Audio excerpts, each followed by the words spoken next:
Right. What's my... You got tea light on? No? Well, does it look like it? Yeah. It's like you've had it on in a bit first on your nose there.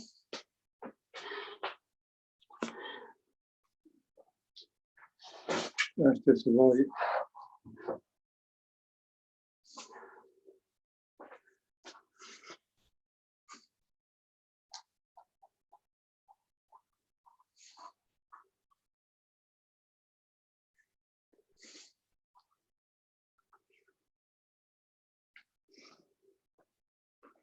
Five minutes to go. Hmm? Yeah, I'm only going to be on an hour. Oh yeah? I'm coming off your program. What program? 8 o'clock. Oh, Martin Lewis? Yeah. Do you like that one? Yeah.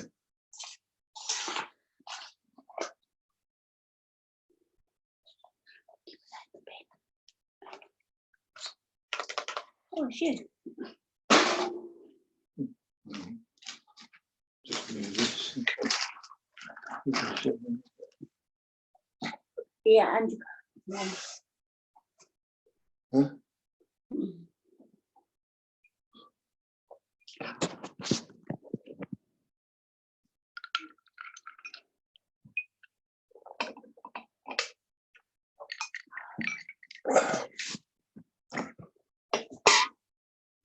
Don't worry, that won't be happening.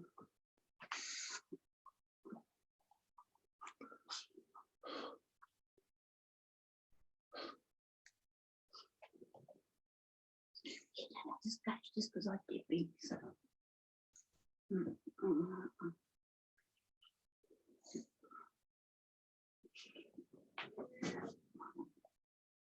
Moaning.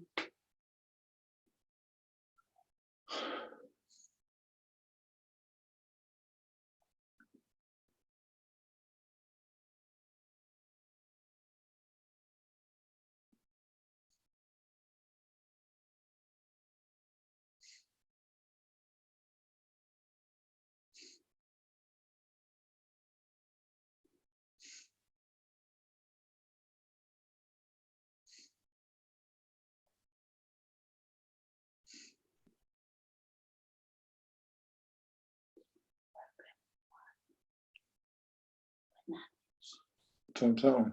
9. And that finishes at 10. Okay. He doesn't. He's press 1 o'clock. He wants in there. Oh, An hour right. later. Okay.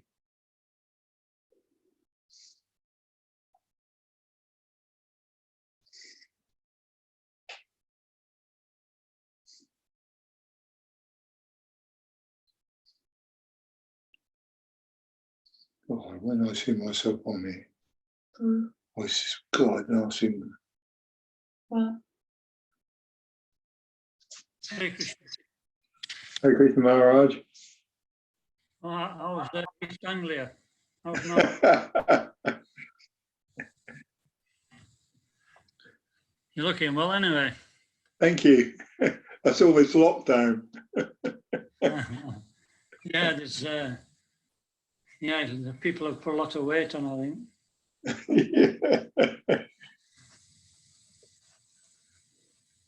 Everything okay there? Yeah, we're fine. I hope you're well. Yeah. I'm in Manchester.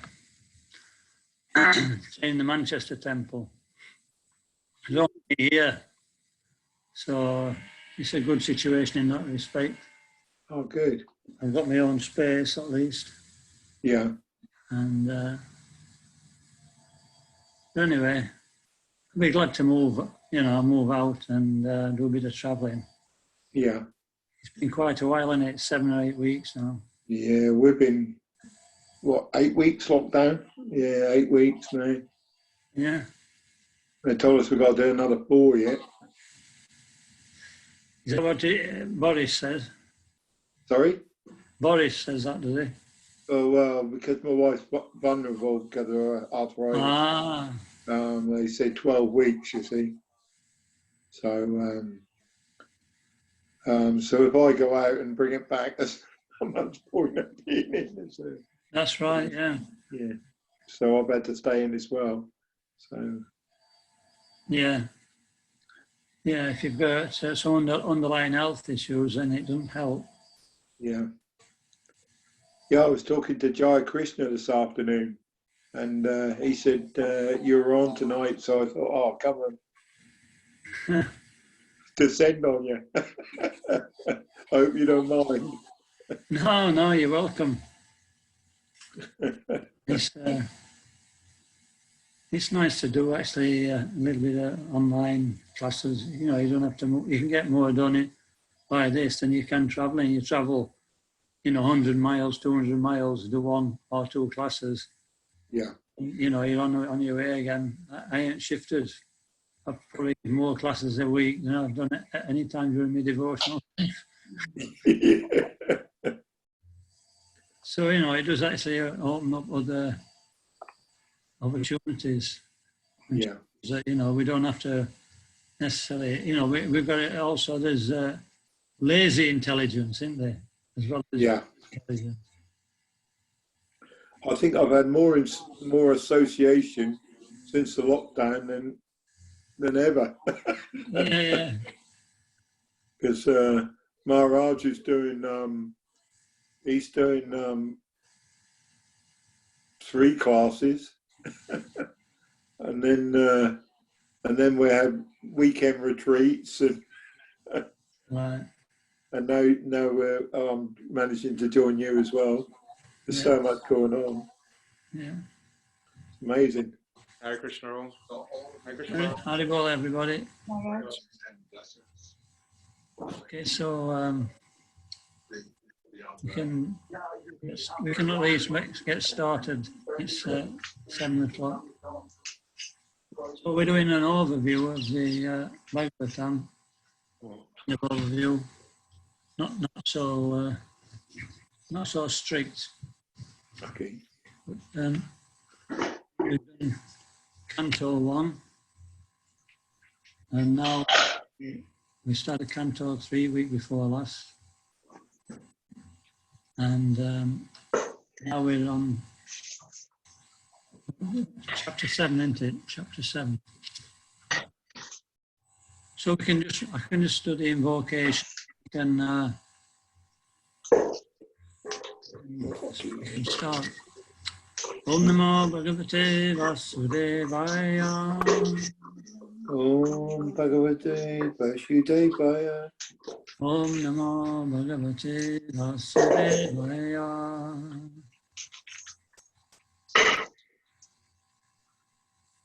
Om Namo Bhagavate Vasudevaya.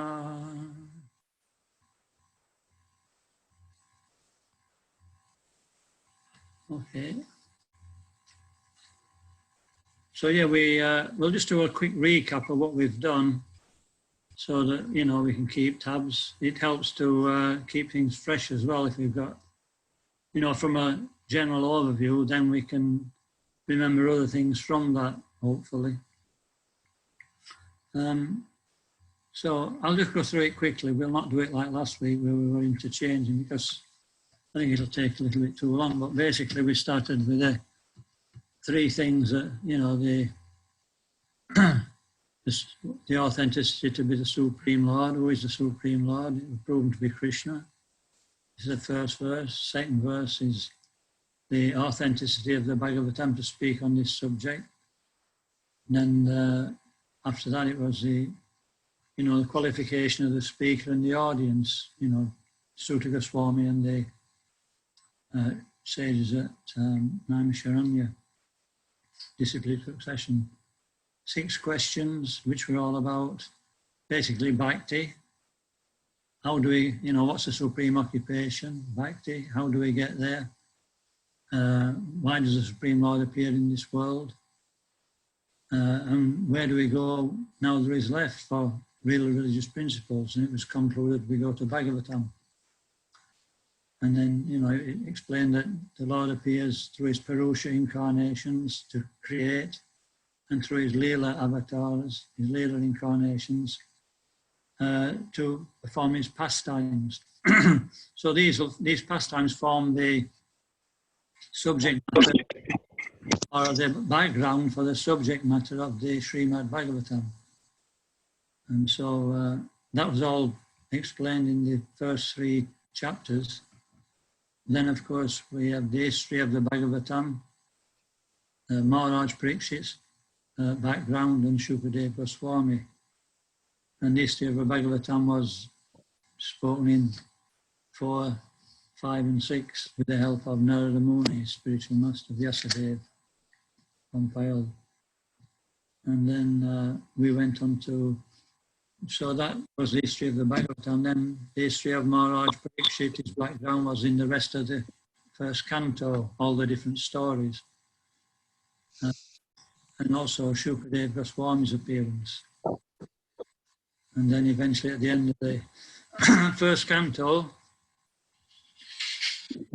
Parikshit Maharaj was cursed by a Brahman boy, Shringi. And this was the beginning of the decline of the Brahminical culture. And Parikshit Maharaj accepted that as the Lord's plan. And so he went to the Ganges to fast, and all the sages from the universe came to be there. Because they knew that Srimad Bhagavatam would be spoken. And so Parikshit Maharaj asked them a question: what's the duty of somebody in this world, especially one who is about to die? What should he do? What shouldn't he do? And the sages being mixed, they're not all devotees. They're jnanis, yogis, karmakandis. They all had different ideas, and they couldn't agree. So Shukadev Goswami appeared at that time, and they elected him to be the speaker. And so then, Shukadev Goswami started to answer his questions in the second canto. And firstly, he said what one shouldn't do. Use, family life for just trying to enjoy. It shouldn't use life, just gratifying the senses. But, the result of all our activities, whatever they are, it should be to Anta Narayana Smriti, to remember Krishna at the end of life. And we do that by constantly chanting, hearing about him and remembering. So this is the start of the second canto.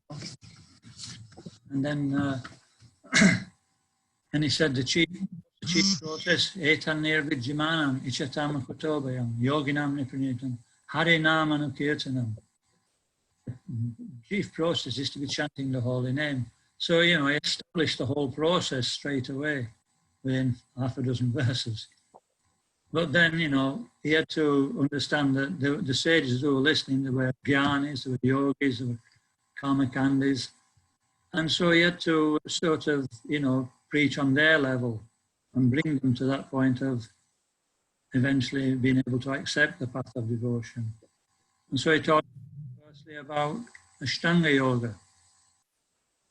He talked about, the 2 different levels, the level of one who's trying to still not so advanced and tries to enjoy this world. He works his way up through the planetary systems to Brahmaloka, and then from Brahmaloka he goes back at the end of life to Godhead. Or liberation, actually. And the Ashtanga Yogi who's more advanced, eventually he'll be able to focus on the super soul, and he can get liberation that way, or he can go back to Vaikuntha. So then he remembered that this is okay, but what about the karmakandis, or the people who, the sages who express that this is the best process, or this is a good process to follow the path of enjoyment. And so he completely, refuted that. And then in the third chapter, he started to explain about if you follow that process, then the things that we should do. The example of the pillow we've had for 3 weeks running. We should reduce our minimum, our basic necessities to a minimum. And but at the end of it, he said, even if we have material desires, remember that verse? Akama sarva kama va moksha kama udarari tivrena bhakti yogina judita purushamparam. He says, even if we have desires, then we should worship the Supreme Lord. Well, if we have no desires, we should worship the Supreme Lord. If we have desires, we should worship the Supreme Lord. And if we want liberation, we should worship the Supreme Lord. And he said them in that order, actually. First one is the best who surrenders straight away. And the next one is the one who has material desires, not the jnani, not the one who has desires moksha. Because actually it's explained that the jnani wants to achieve liberation. He wants to enjoy spiritual happiness and really fixed on that. So he's actually in the last position. I was surprised to hear that, actually. So yeah, so that brought us to the end of the third chapter. And then we started the fourth chapter the following week. At this point, Shukadev Goswami has been directly preaching to Maharaj Pariksit, and this conversation has been narrated by Suta Goswami. He's narrating everything through the Bhagavatam, but he's relating to different conversations that are taking place. But then, in the fourth chapter, Pariksit Maharaj, he becomes really affected by what Shukadev Goswami said, and he becomes determined to, achieve the goal of life. He becomes very renounced, and he starts asking questions about, not necessarily about Krishna Katha. The first thing we ask when we come to any particular process is, what am I doing here? How did I get into this position? Is that right? And so he's asking, how is this material world created? And so this is how we start on the subject of creation. And so then Shukadev Goswami, congratulates him on this question, and he starts the rest of the fourth chapter. He starts glorifying the Supreme Personality of Godhead. And that just by hearing about him, any person can achieve perfection. And then at the end of the fourth chapter, he said, I'm not going to speak directly, but Shukadev Goswami said, I'll speak about a conversation which took place between Narada and Brahma. It's called the Narada Samvad, or the discussion between Narada and Brahma. So then Narada, he starts to ask questions. There are 6 questions, and it's all about creation. Characteristics of the universe. What is its shelter? How is it created? How is it conserved? In other words, how is it, what happens after the dissolution of the creation? Where does it go? What does it depend on? What is it composed of? So then, he starts to explain about the creation of Karanadakashaya Vishnu. He lies in Karana ocean, he lies in the ocean, causal ocean. And, from him, he glances at Pradhan, then it becomes Mahatattva, and then the different modes of nature are produced, the different senses, the different demigods in charge of the senses, and the basic elements. And these are all the basic building blocks, 23 elements, which make up this material world. And so that's the situation at the moment. And then, after 1,000 years, these elements are there and they're lying in the universe. And after 1,000 years, Karanadakashaya Vishnu enters into the universe as Garbhodakashaya Vishnu, and from his perspiration he produces a Garbhodak ocean. And then he enters it, then he starts to enter as Virat Rupa. He creates the planetary systems from these elements. So that's called a Sarga. the first creation by the Supreme Lord Karanadakashaya Vishnu.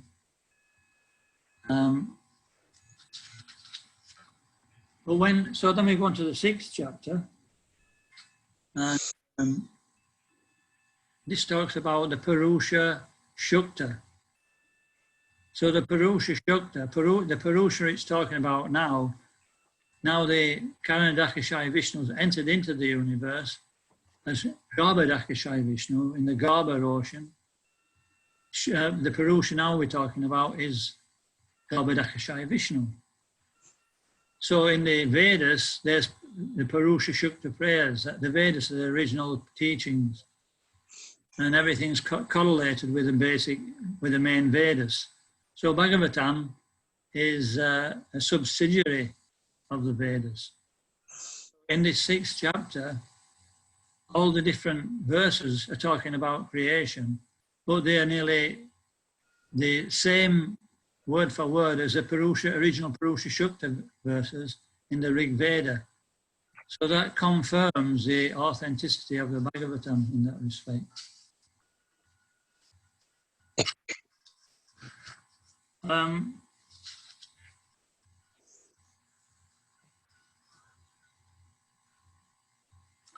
Okay, so then we move on to the 7th chapter where we are now. And so it's still very philosophical. This chapter forms a basis for the rest of the Bhagavatam in one respect. So this is called, so at the end of that chapter,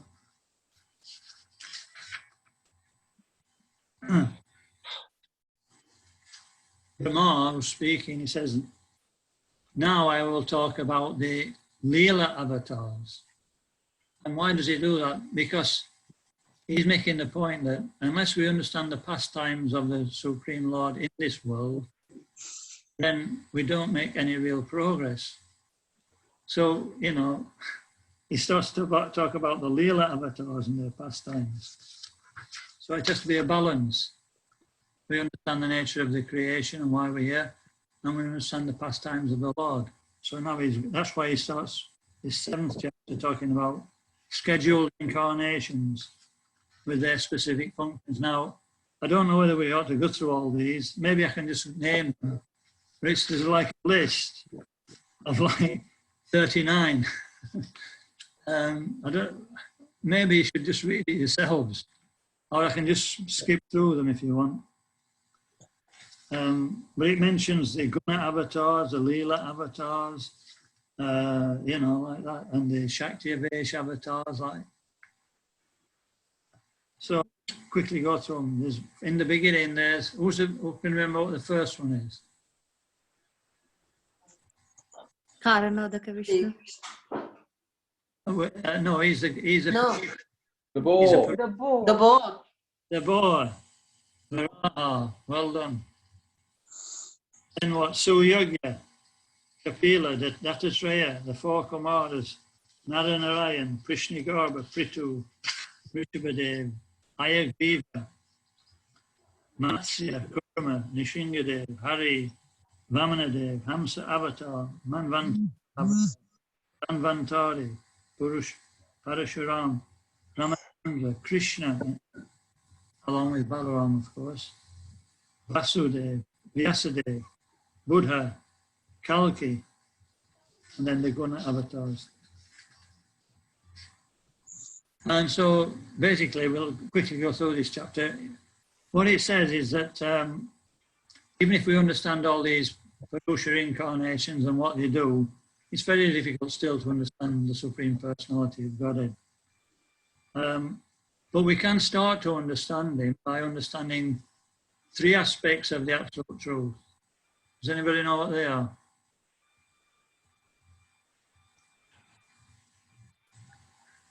They're all looking in their books now. Is that the Brahman, Paramatma? No, sorry. Yes, it says, but we can start to understand him by understanding these 3 things. Called Paramatma Realization. What's the nature of Paramatma Realization? It's eternally peaceful, fearless, pure, bestows knowledge, is equal to everybody. And then what's the characteristics of Brahman realization? Full of unlimited happiness, free from all grief, and indescribable by words. It is the formless aspect of Bhagavan. Then Bhagavan realization.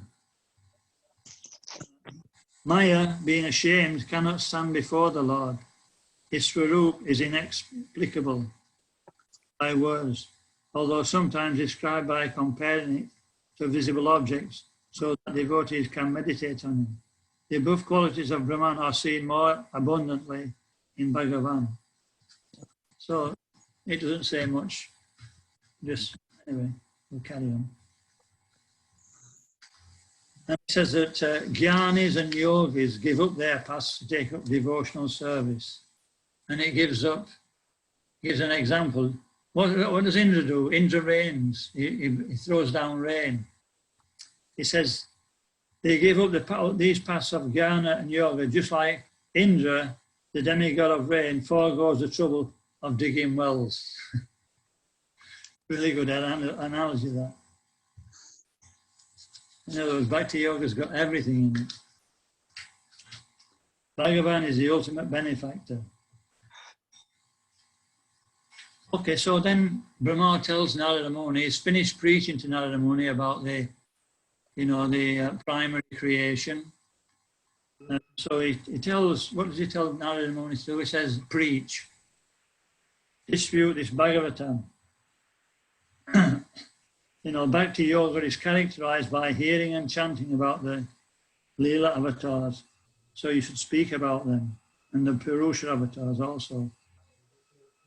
And then finally, at the end of this chapter, even though he's emphasized we should hear about the Leela avatars, we spoke about this week before last, that still we should understand that if one constantly describes Maya in relationship to the Lord, remembers Maya or hears about Maya with proper faith, he will not be bewildered by Maya. So Maya means anything to do with this material world without connection with Krishna.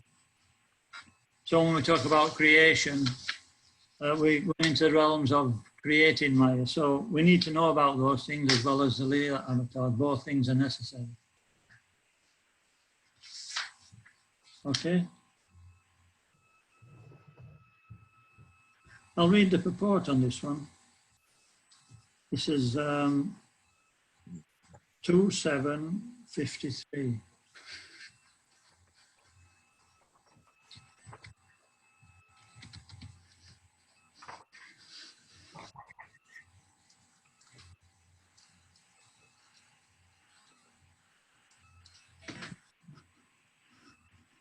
That's 2753.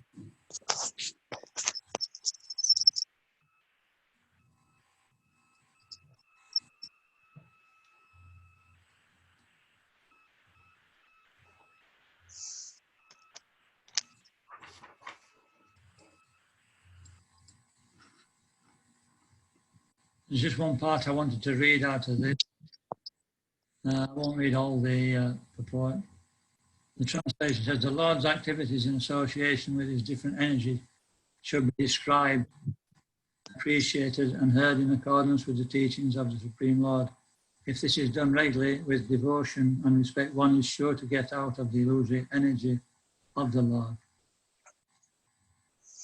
And in the middle of the second paragraph, it says, but a pure devotee knows that there is no difference between the Lord's Ras Leela pastimes and his pastimes of creation, maintenance, and destruction of the material world. Rather, the descriptions of such activities of the Lord as those performed by the Purusha avatars are specifically meant for persons who are in the clutches of the external energy. Topics like the Ras Leela are meant for the liberated souls and not for conditioned souls. The conditioned souls therefore must hear with appreciation and devotion the Lord's pastimes in relationship with the external energy, and hearing such pastimes is as good as hearing the Ras Leela in the liberated stage. So this is a really nice point to remember that, you know, sometimes in the past we've seen how devotees have gone away from ISKCON, and they've been saying that Prabhupada didn't give us everything. And so they've gone to another mat where they've been talking more about Krishna's pastimes. But, you know, categorically here it says, Prabhupada saying that there's no difference. And so, you know, if we imbibe this, we can, if we feel any inclination to, you know, leave ISKCON, we can just read this. Or if anybody comes to us with those doubts, immediately we can put them doubts to rest. You know, Prabhupada gave us everything.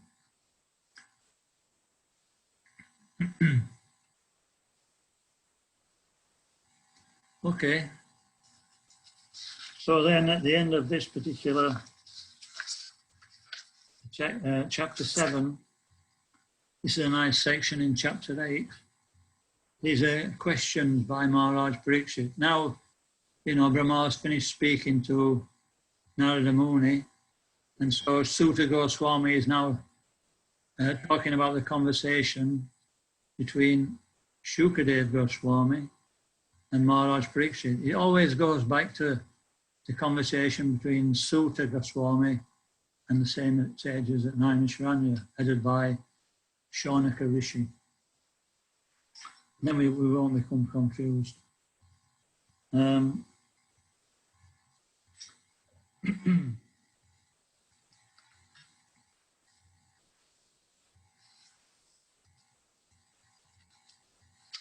So then Parikshit Maharaj starts to inspire Shukadev Goswami. You know, the speaker has to be inspired as well. So he starts, you know, he's talking about the wonderful pastimes of the Lord. And then he starts talking about the process of hearing. He's the student, and he starts glorifying the Bhagavatam. He says to Shukadev Goswami, please continue to speak so that I can give up my body whilst being, my mind is absorbed in Krishna, devoid of material attachment. So it's becomes serious to hear. Just let me knock this microphone.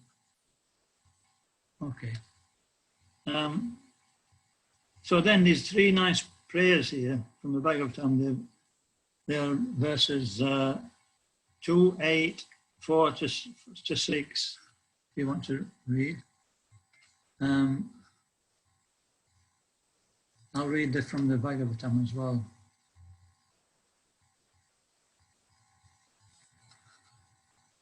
Persons who hear Srimad Bhagavatam regularly are always taking the matter very seriously, will have the personality of Godhead Sri Krishna manifest in their hearts within a very short time.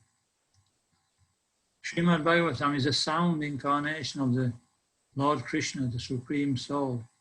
It enters into the heart of a self-realized devotee, sits on the lotus flower of his loving relationship, and thus cleanses the dust of material association, such as lust, anger, hankering. Thus it acts like autumnal rains upon the pools of muddy water. Actually, I'm doing all the talking here. Would somebody else like to read number 6? Shyam Prabhu, would you like to read? Have you got a Bhagavatam there? Who's got a Bhagavatam? I have one, Mars. You read last time. Let somebody else read this time. Have you got one? Go on, you can read then. Go ahead, Prabhu. Text 6. Text 6, yeah. A pure devotee of the Lord, whose heart has once been cleansed by the process of devotional service, never relinquishes the lotus feet of Lord Krishna, so they fully satisfy him as a traveler is satisfied at home after a troubled journey.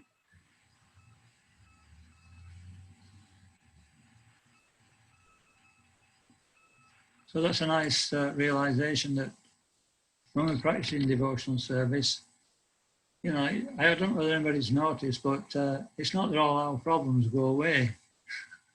You know, it seems like sometimes they increase. But rest assured, just like, Prabhupada used to be a traveller, didn't he? He used to travel around India to, because he had a business, he had to make contacts, and he used to do many train journeys.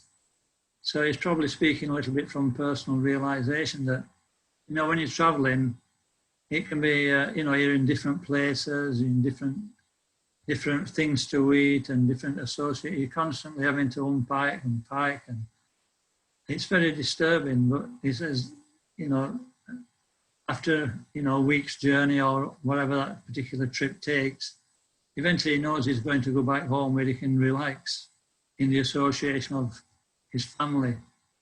So that's how our devotees feeling, that, we have to keep this in mind, that this material world is so bewildering that we get caught up in the even though we're devoted, we get caught up in the pluses and minuses of the daily activities, the weekly activities. And they can actually divert us to some degree. Is that right? But we should remember at the end of the day, what are we trying to achieve? And this verse says it all. That, we're on a long journey, we're in a foreign land, but, at the end of this process, we're going back to our original constitutional position. And so with that, we should always keep that in mind and always keep that faith there, that this is, at some point we've started and it'll be finished at some point. And that when it's going to be finished is up to our particular nature, up to how much we want to put into devotional service. Okay. So then, another section where Parikshit Maharaj says, all these questions which come up now form the basis of the whole Srimad Bhagavatam. So what we can do, for a little bit of interaction, we can start, those who've got Bhagavatams, we can read through the verses one by one from text 7. If there's only a few got them, then, just have them ready. If you haven't got them, then while others are reading, if you've got a Bhagavatam, get them out, and quickly we'll go through them. Who would like to start first? Who else has got a Bhagavatam? I've got it on my phone. Chapter 8. 7. So, Yeah, you go first. Haridas Prabhu, if you want to read first. Yeah. Text 7. Yeah. O learned Brahman, the transcendental spirit soul is different from the material body. Does he acquire the body accidentally or by some cause? Will you kindly explain this, for it is known to you? Okay, so basic. Who's next? Yes, I'm not will replace. So, sorry, I've got the Bhagavatam as well. Sorry. Read 8 quickly. Who, me? Maharaj? Okay. If the Supreme Personality of Godhead, from whose abdomen the lotus stem sprouted, is possessed of a gigantic body according to his own caliber and measurement, then what is the specific difference between the body of the Lord and those of common living entities? So that's a question we often hear. What's the difference between the Lord and us? If we understand the difference, we can get freedom from material existence. Bhagavad Gita. Who's next? Volunteer. Brahma,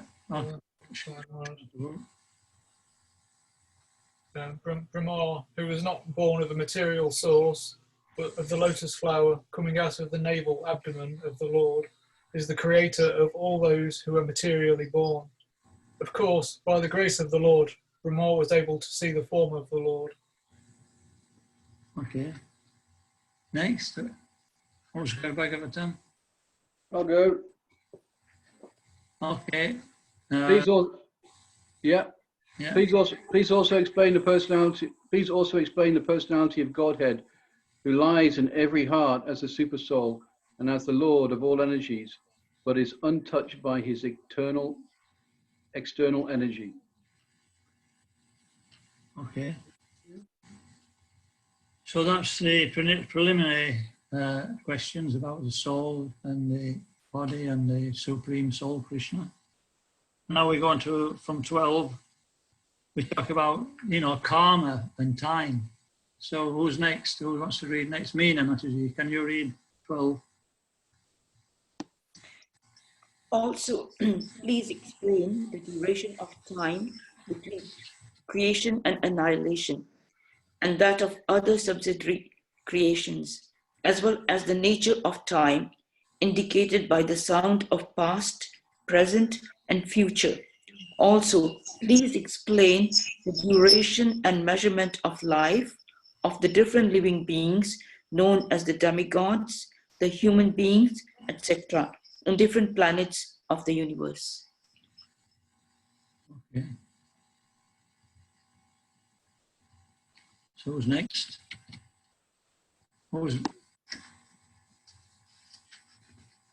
Shall I read, Maharaj? Okay, just don't be shy. Just say I can read now, and you just go. Yeah. For O purest of Brahmanas, please also explain the cause of different durations of time, both short and long, as well as the beginning of time following the course of action. Okay. Next one.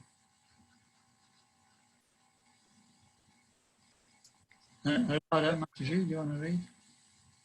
Yeah. Then again, kindly describe how the proportionate accumulation of the reactions resulting from the different modes of material nature act upon the desiring living being, promoting or degrading him among the different species of life, beginning from the demigods down to the most insignificant creatures. Okay, next one. Shyam Prabhu, do you want to read?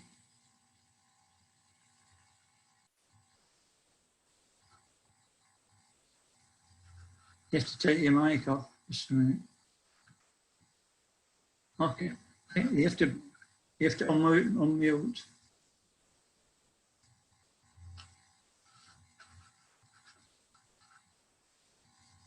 Can you hear me now? Yeah. Oh, sorry, I haven't got my Srimad Bhagavatam down there. What canto is it? 2. Which canto are we reading from? 2. Us. Number 2. Oh, the second canto. Okay.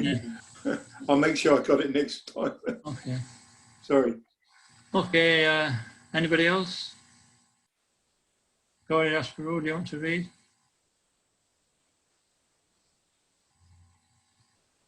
Text 15, Mars? Yeah. O best of the Brahmanas, please also describe how the creation of the globes throughout the universe, the 4 directions of the heavens, the sky, the planets, the stars, the mountains, the rivers, the seas, and the islands, as well as their different kinds of inhabitants, takes place. Next one. Also, please describe the inner and outer space of the universe by specific divisions, as well as the character and activities of the great souls, and also the characteristics of the different classifications of the castes and orders of social life. Next. Please explain all the different ages in the duration of the creation, and also the duration of such ages. Also tell me about the different activities of the different incarnations of the Lord in different ages. Yeah, next. Please also explain what may generally be the common religious affiliations of human society, as well as their specific occupational duties in religion, the classification of the social orders, as well as the administrative royal orders, and the religious principles for one who may be in distress. Next one.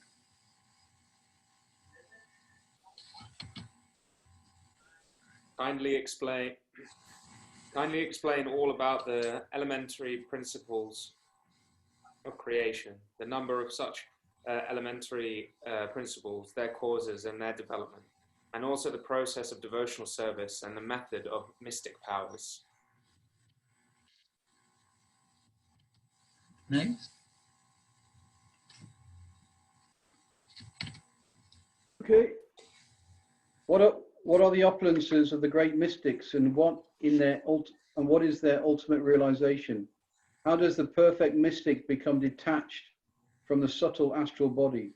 What is the basic knowledge of the Vedic literatures, including the branches of history and the supplementary Puranas? Next. Please explain unto me how the living beings are generated, how they are maintained, and how they are annihilated. Please tell me also of the advantages and disadvantages of discharging devotional service unto the Lord. What are the Vedic rituals and injunctions of the supplementary Vedic rites? And what are the procedures of religion, economic development, and sense satisfaction? Yeah. Next.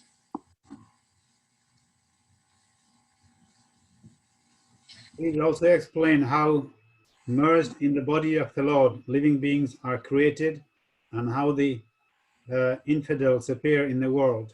Also please explain how the unconditioned living entities exist. And again, next The one. independent personality of Godhead enjoys his pastimes by his internal potency, and at the time of annihilation gives them up to the external potency, and he remains a witness to it all. Next. O great sage, representative of the Lord, kindly satisfy my inquisitiveness in all that I have inquired from you, and all that I may not have inquired from you from the very beginning of my questioning. Since I am a soul surrendered unto you, please impart full knowledge in this connection. Next one. O great sage, you are as good as Brahma, the original living being. Others follow custom only, as followed by the previous philosophical speculators. Again. O learned Brahman, because of my drinking the nectar of the message of the infallible personality of Godhead, which is flowing down from the ocean of your speeches, I do not feel any sort of exhaustion due to my fasting. Yeah, so Sutta Goswami said, thus Shukadeva Goswami, being invited by Maharaj Parikshit to speak on topics of Sri Krishna, Lord Sri Krishna with the devotees, was very much pleased. He began to reply to the inquiries of Maharaj Parikshit by saying that the science of the personality of God was first spoken by the Lord himself to Brahma when he was first born. Srimad Bhagavatam is a supplementary Vedic literature and is just in pursuance of the Vedas. So now we're on 28. So just one more verse. So this is the disciplic succession that, we'll hear in the next chapter that, Shukadeva Goswami is going to answer all these questions. And the first thing it said in 28 is that, the Lord first spoke to Brahma, is the beginning of our disciplic succession, in the first kalpa. So that's the first day of Lord Brahma. One kalpa is the day of Lord Brahma. So in the beginning of creation, in other words. And then we'll read later how it's passed down to Narad and then Vyasadeva. So we come to chapter 9. And now we start to answer these questions, but, Shukadeva Goswami is now going to refer to another, or should I say Sutta Goswami is now going to refer to another conversation, which took, it's via Parikshit Maharaj actually, because Shukadeva Goswami starts to answer these questions, but then in the fourth text, he starts to relate to the conversation which took place at the beginning of creation between Lord Brahma and the Supreme Personality of Godhead. So we've already gone through creation to some degree, but here it's laying the foundation or the basis or the situation in which that conversation took place, the practical situation. It will go into more detail. Is everybody okay with that? Yeah? Yeah. So the first was just part of the conversation. This is now actually how it took place.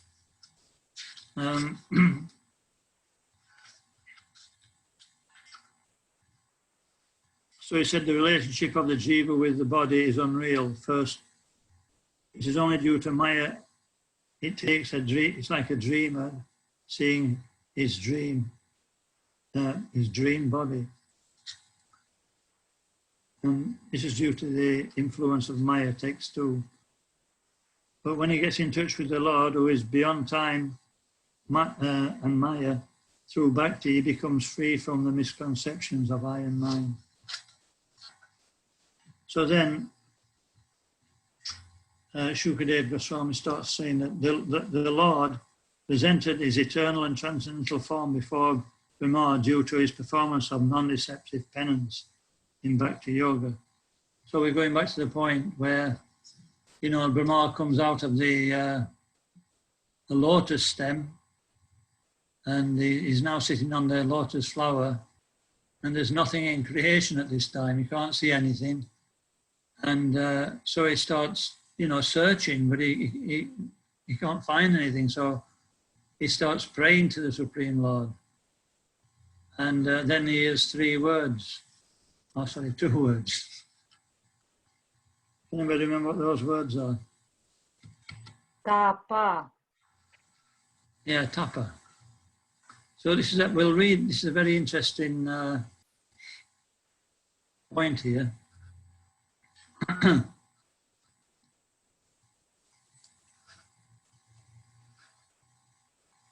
Just a minute. We're on to 9, aren't we? It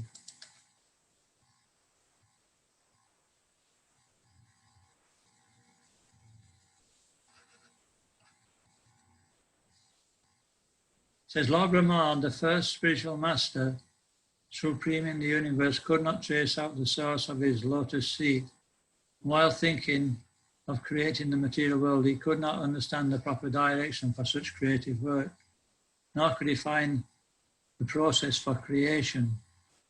While thus engaged in thinking, Brahmaji heard twice from nearby in the water 2 syllables joined together.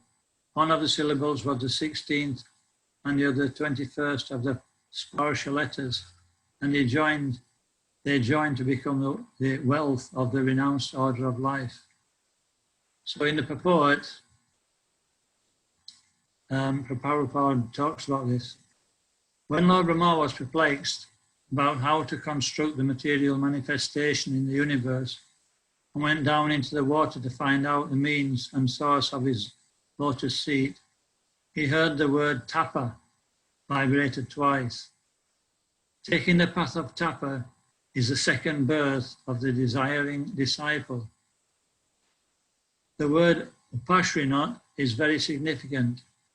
It is similar to upanayana. Well, upanayana is when you take the sacred thread, second birth, or beginning with the disciple, or bringing the disciple nearer to the spiritual master for the path of tapa.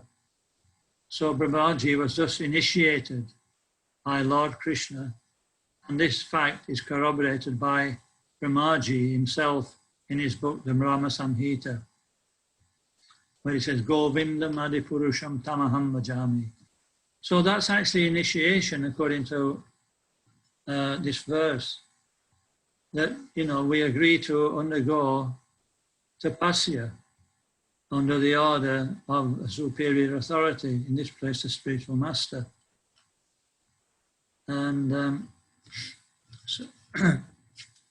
so that's different from, what we tend, I don't know whether it is for you, you may actually be more on the ball with this, but sometimes you think of, initiation as, it is something which is mystical in one respect, but we get too much into it. It's a very practical thing.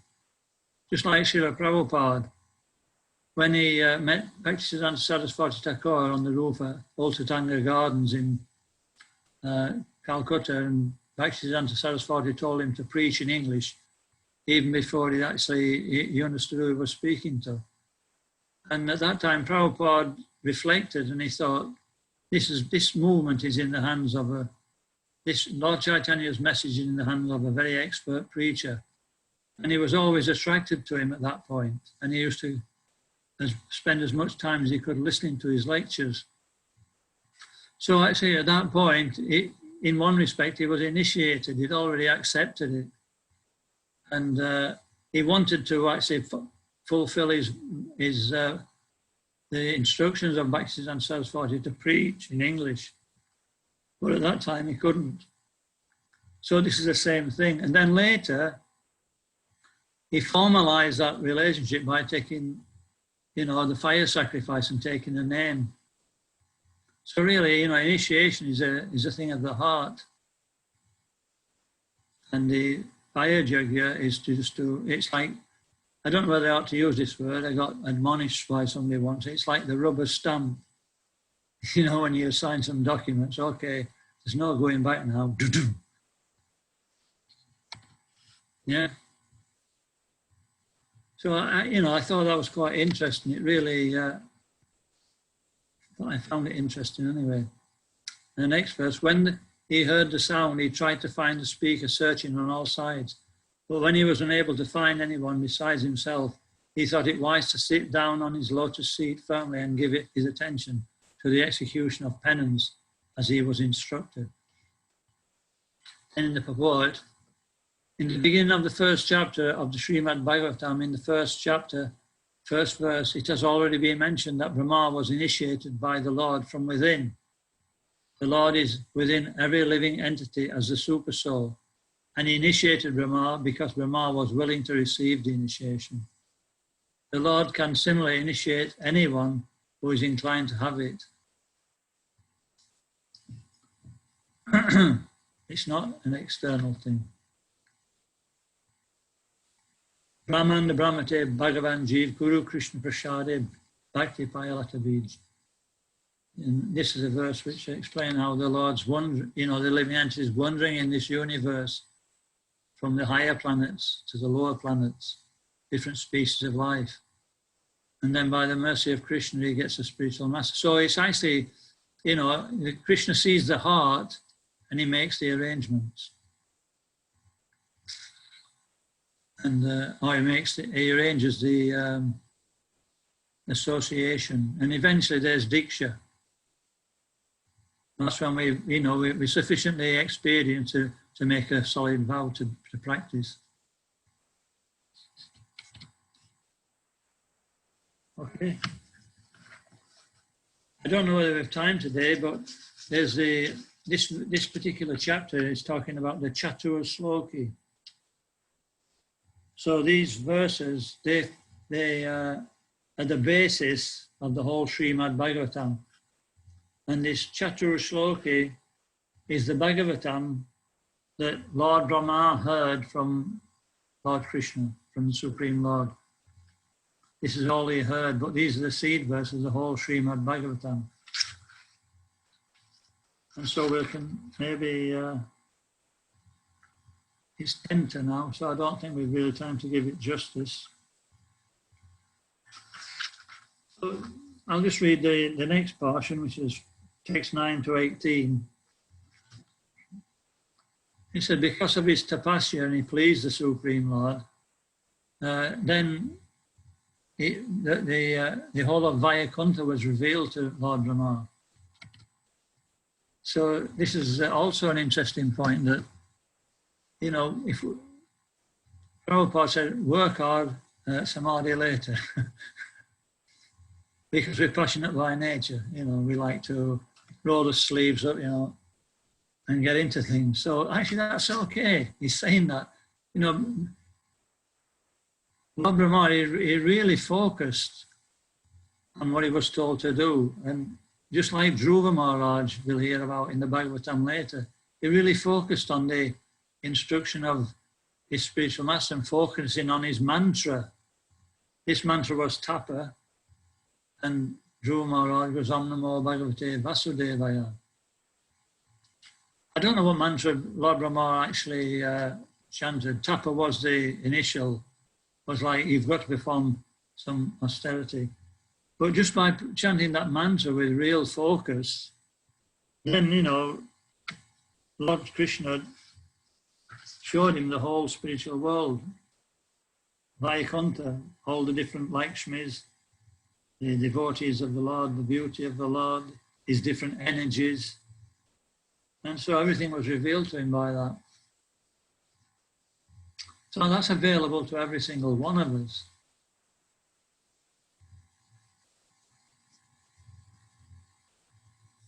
And then in text 24, 23, 24,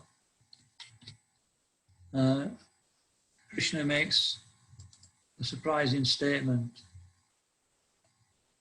He says, "O sinless Brahma, you know from me that you may know from me that it was I who first ordered you to undergo penance when you were perplexed in your duty. Such penance is my heart and soul, and therefore penance and I are non-different." And the next verse says, "I create this cosmic or this cosmos by such penance. I maintain it by the same energy, and I withdraw it all by the same energy. Therefore, the potent power is penance only." So what do you think to that?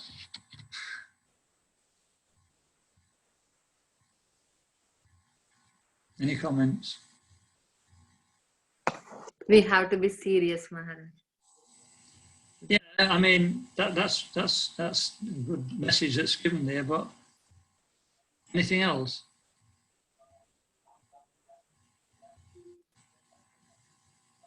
I was thinking that, you know, the Supreme Personality of Godhead is saying it's, I create my penance. I thought the Supreme Lord didn't have to do anything. So who's speaking here?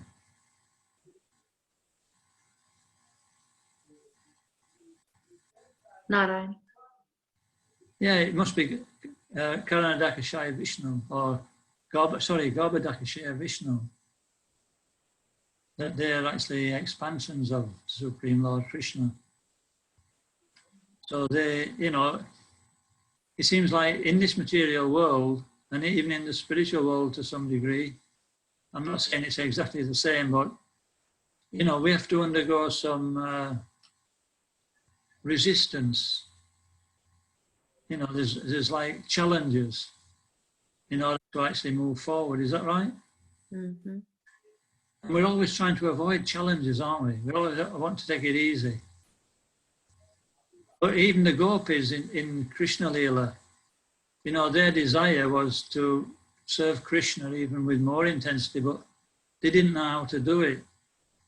And so Krishna, in that, you know, he's actually understanding everybody's thoughts. He arranged a situation, and he arranged to leave the gopis in the middle of the woods. He blew his flute in the middle of the night. They came running. They left everything, even their husbands. And then he played hard to get. He said, "What are you doing here?" So, you know, you shouldn't be out at this time of night in the middle of the forest, young girls. You should go back home. Anyway, an argument took place and they defeated Krishna. And so he accepted them. And then he knew their hearts, and so by the arrangement of his pastime potency, Yogamaya influenced or created a situation where the gopis looked as if they were being proud of having Krishna's association. And so that gave Krishna an excuse to actually desert them. And then, you know, they became so desirous of getting that association again that their inclination to serve even more increased. It's called the embankment of separation. So even in the spiritual world, there's this, you know, meeting and separation. It's increasing the Leela. Kind of, I don't know whether you can call it penance like it is in this material world, but it's definitely the same dynamics. But obviously the consciousness is different. You know, even in that penance, the gopis feel great pleasure. Anyway, I just thought I'd make that point that, you know, we shouldn't be frightened of tapasya. Tapasya is good for us. No, what do they say in the material world? No No, No pain, no pain, gain. no Pain, gain. no gain. no pain, no gain. So we can all roll the sleeves up tonight, ready for some tapasya tomorrow. Joy. But there is pain even after gain, even if the spiritual world there is penance. Even in the spiritual world, there is what? Penance, I thought, Vaikuntha means no more anxiety, just enjoy. Yeah, I mean, I don't, I'm not in Vaikuntha consciousness, so I can't really tell you what it's like. But, we hear it explained that even the pain you feel in separation from Krishna, it's happy bliss. We can't really, really understand that unless we're actually experiencing it. Mm. But I don't know, my little bit of experience of that sort of thing is that when you go out on Sankirtan, I'm sure if other devotees like Gadai, can understand that even though you go out and it's trickling down with rain or it's freezing cold and, and nobody's stopping, your toes are dropping off, it's so cold. But somehow you don't feel, like you would if you were doing that as a job. It's a different sensation, you feel somewhat satisfied even undergoing that tribulation. Mm. And even maybe when we're cooking in the kitchen and, it's hot and we're getting pregnant and we're thinking, what am I doing? But still we feel like, it's not the same as doing a karmi job. So that's my realization as far as it goes. Mm. Same when you're keeping the fast on Janmashtami without water. When you're fasting, yeah. Janmashtami, when you do the fast on Janmashtami without water from morning till midnight, you don't feel it because you feel you don't feel it because you feel so good about being able to do that penance. Yeah. Okay, so we've come to, we're in the middle of, we're just going to start the Chatu Sloki next week,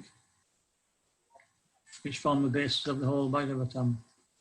So what I suggest you can do for some homework, if you want, is to read, second canto, chapter 9, text 31 to 36.